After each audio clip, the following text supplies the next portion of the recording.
لا تموتن الا وانتم مسلمون، موت تک صحیح سلامت رہے. اگر درمیان میں اس نے ظلم کیا اور اپنے اختیارات غلط استعمال کیے اور ملک میں انارکی پھیلائی، اور ان کا تو نام و نشان نہیں ہے. وہ جو 1200 طلبہ و طالبات کو خطرناک قسم کے گیسے سے بھون ڈالا، ان کا خدا بھی قیامت کے دن عدالت لگائے گا.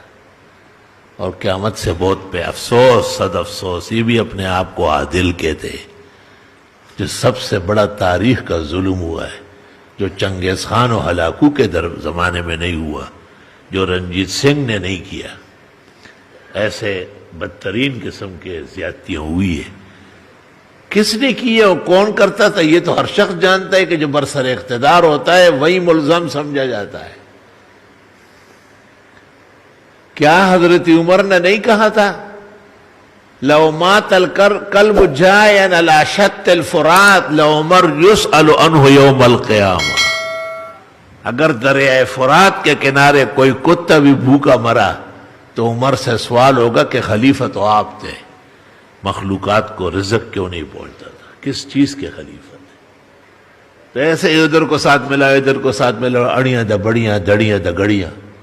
بھئی جو اصل اقتدار کا مالک ہوتا ہے اور جو اصل سربراہ ہوتا ہے، اس ملک کی اچھائیاں اور برائیاں اس کو منسوب ہوتی ہیں. یہ کوئی نئی بات ہے، اسلام کا درخشاں باب ہے. جنہوں نے بھی غلط اختیارات استعمال کیے، ایک نہ ایک دن ان کا پردہ اڑ جائے گا. حدیث رسول محمد عربی صلی اللہ علیہ وسلم نے کہا ہے کہ اگر کوئی شخص اندھیری رات میں پتھر کے نیچے گناہ کر لے، اللہ تعالیٰ اس کو دن دہاڑے پتھر کے اوپر لا کر سب لوگوں کو آگاہ کر دے گا، دیکھو یہ کرتا ہے. اللہ تعالیٰ حفاظت فرمائے نسل و نسب کی، آل و اولاد کی، دوست و احباب کی. اللہ تعالیٰ ملک میں عدل اور انصاف کو بھی عزت و احترام نصیب فرمائے. جنرل مشرف کا دور ذرا پریشانی کا دور تھا، اور مدرسوں پر ایسا دباؤ ڈالا وفاق اور تنظیمات پر کہ بالکل سب کو مٹھی میں کر لیا. وہ ادارے جن پر ہمیں فخر ہے، جن کی وجہ سے ہم اپنا وجود سمجھتے ہیں، انہوں نے بھی بعض طلباء کو جانے کا کہا. میں نے استادوں کا اجلاس طلب کیا اور استادوں سے مشاورت بھی کی اور دعاؤں کی درخواست بھی کی، اور میں نے کہا کہ کسی طالب کو جانے نہیں دیا جائے گا. خود حالات دیکھ کے چلے تو اجازت ہے، اور بڑے سے بڑے واقعات اور تکالیف کے سہنے کے لیے بھی ہم تیار ہیں. چنانچہ جب بنوری ٹاؤن نے طلباء کو رخصت کیا، فاروقیہ نے، دارالعلوم نے، کلم کلہ کہہ رہا ہوں، تو پھر مشہور ہو گیا کہ ایک مدرسہ چھوٹا سا ہے جو سب سے چھوٹا ہے، انہوں نے نہیں نکالا ہے لوگوں کو، اور طلبہ کو برقرار رکھا ہے کہ پڑھے، شوق سے پڑھے، کچھ نہیں ہو، جو ہو سو ہو. تو یہ تھانیدار تو یہاں سہیل فیض بہت غیرتی، بہادر، اللہ اسے سلامت و زندہ تابندہ رکھے، وہ بھی ادارے کے اور طلباء کے حق میں تھا. کیوں نکالے، کیوں سبق سے لوگوں کو روکے؟ ایک دن مجھے فون کیا رات کو، 12 ساڑھے 12 بج رہے تھے، میں اٹھ کے دفتر سے جا رہا تھا گھر. مجھے کہا باہر بیٹھے ہو یا اندر ہو؟ میں نے کہا نہیں، باہر بیٹھا ہو. کہ اس صوبہ سندھ کے آرمی کے بڑے ڈائریکٹر آپ کے پاس آنا چاہتے ہیں، تو موڈ میں ہے آپ؟ میں نے کہا بالکل موڈ میں ہوں، بھیج دو. کہتے میں نہیں آؤں گا ساتھ،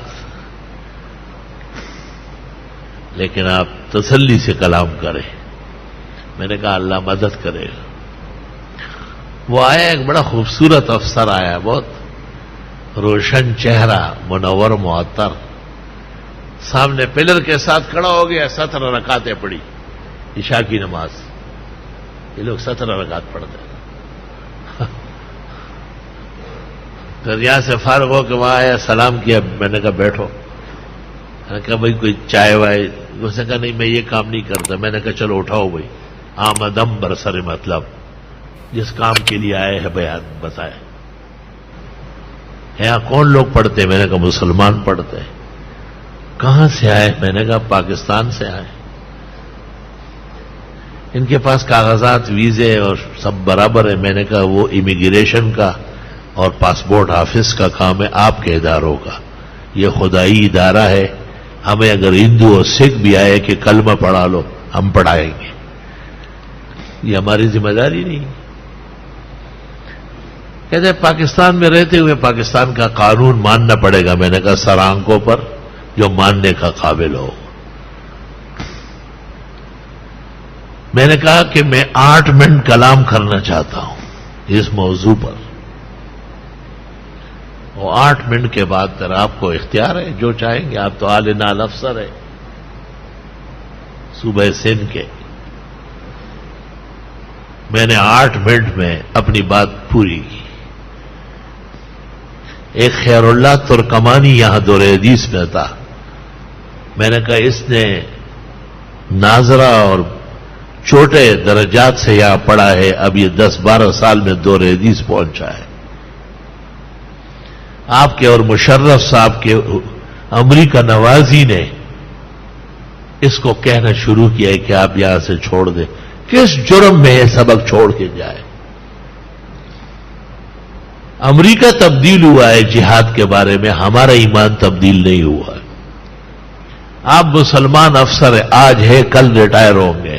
آپ خدا کے حضور کیا جواب دیں گے کہ ایک طالب علم جس کے سبق میں 3 مہینے باقی تھے،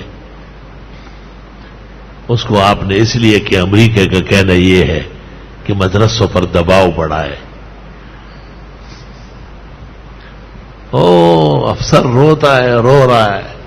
ٹیشو پیپر پورا ختم کیا، آنسو پہنچ کے اٹھاؤ. طالب علم سے گلے ملا، طالب علم کی پیشانی چومی اور اسے کہا بیٹھے پڑے آپ شوق سے.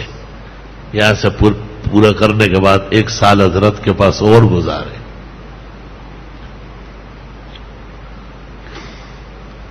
مجھے کہا بات سمجھ تو آ گئی کہ 100% غلط قانون پر حکومت چل رہی.